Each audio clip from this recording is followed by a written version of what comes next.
สวัสดีค่ะเจ๊จอย CPN Car Center ค่ะ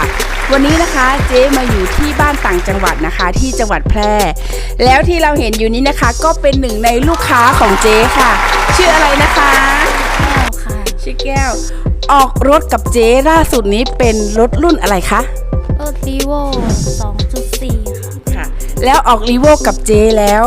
ตอนนี้ออกนัดได้นานหรือยังคะได้10 เดือนแล้วค่ะ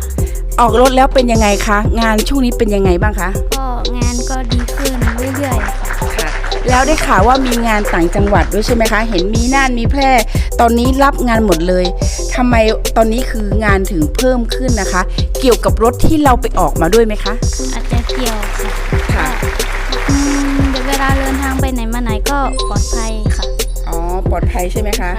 ทำให้มั่นใจในการเดินทางใช่ค่ะอ๋อค่ะแล้ววันนี้รับงานส่วนไหนบ้างคะตอนนี้ค่ะก็จะเสียมสาบแล้วก็ปูกระเบื้องค่ะได้รถใหม่นะคะพอได้รถใหม่คุณภาพดีทำให้มีความมั่นใจในการขับขี่ในการที่จะกล้าจะรับงานต่างจังหวัดไม่ต้องเสียเวลาต้องมานั่งซ่อมรถใช่ไหมคะก็เลยทำให้เงินในกระเป๋าตอนนี้เป็นแม่เลี้ยงไปแล้วใช่ไหมคะค่ะขอบคุณค่ะ